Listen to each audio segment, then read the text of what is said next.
Bring in Peter Zalmayev, who's the executive director at the Eurasia Democracy Initiative. He's also a specialist on post-Soviet states. He's joining us by Skype from Ukraine. Before we drill down into specific issues, just tell us what the mood is like wherever you are, and how morale is, and what people have been telling you. Well, obviously, if you're looking around at civilians, women with children, people are walking around kind of shell-shocked, but not panicky. This is obviously the worst case scenario anyone could have imagined, worse than the worst predictions on the eve of this invasion. When you look at the men, on the other hand, as I was driving for hundreds of miles away and then back towards Kiev today and yesterday, I see groups of men, getting together in units of territorial defense, putting up roadblocks, arming themselves, and showing. I mean, you could see resolve in their faces. This is like a do or die moment. This is a fully, a people's war in defense of their homeland. This is like nothing's ever happened in Ukraine since the 1940s, since World War II. Reports coming through do suggest that Russia could be facing, or is facing rather, some resistance. But to what extent can the Ukrainians actually keep that up? Because we are also hearing that Russian troops are closing in on the capital, Kiev. Well, they've been closing in since like the last 2 days, and they, by all accounts, their shock and awe campaign, their blitzkrieg, did not pan out the way they wanted to. It's not nothing they ever expected. It just shows you the sort of the extent to which Vladimir Putin is deranged, thinking that Ukrainians have no faith in their government. They have no desire to live in a country separate from Russia, that he would have just decided to walk in like this, expecting Ukrainians to greet Russian occupiers with flowers.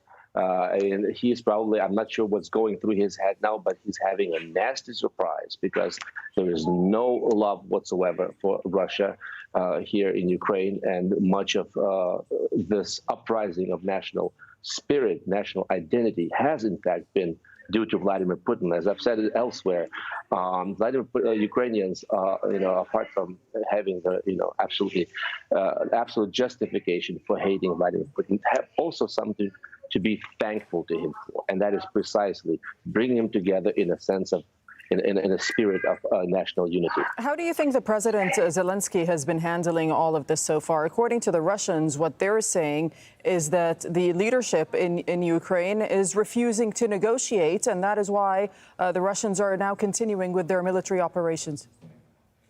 They're refusing to negotiate precisely because the Russian side is not trying to negotiate in good faith. They're basically offering Ukrainians capitulation on the terms that Vladimir Putin set out from the beginning when he spoke and announced this this terrorist act, this war against what he claims a brotherly nation. He called for Ukrainians to give up arms, for the army to give up arms, overthrow the regime, and welcome Russians as liberators. But here's the thing, I mean, Moscow also says that the offensive was a necessary measure in order to protect those areas of Lugansk and Donetsk People's Republics in the Donbass region, as you know. That is what Russia is claiming.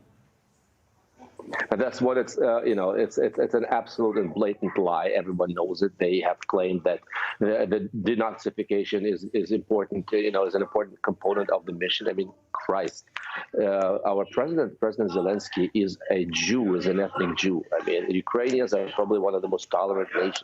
From the very beginning in 2014, this has been an operation based on lies and deception, and there's absolutely nothing true in what Vladimir Putin is saying, and neither is he really concerned about NATO's expansion. What he's concerned about is trying to restore the Soviet Union in some shape or form. And without Ukraine, Vladimir Putin does not believe that the Russian Empire is full and capable. Right, but what I'd like to know from you is what Zelensky is banking on, and what he does next in all of this, because he hasn't really gotten what he wanted so far from NATO and the West countries in terms of he's asked for sanctions on the SWIFT banking system on Russia, and that hasn't happened. So That hasn't happened, but already, listen, this is very important. All the players are on board. The recalcitrant two members that were holding out when it came to the SWIFT disconnection were Germany and Hungary. Both of them are now saying they're on board.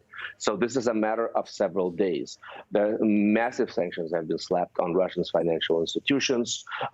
Turkey, of all places, has closed off Bosphorus, the Bosphorus Strait, to Russian Navy ships. Several countries in Europe, including Balkan countries like Romania and Bulgaria, have closed their airspace to Russia. And in fact, the entire cultural community, but from Madonna to various, opera singers, to basketball and hockey players, and Polish soccer players who refuse to play their final match with the Russians. They're all boycotting Russia. They're all ostracizing Russian. Russia is, thanks to Putin, very quickly turning into an outcast. It's unlike anything I've ever seen. There's like a mass outpouring of support for Ukraine. And this is giving a lot of encouragement to Ukrainians right now. We'll leave it there. We thank you. Thank you so much.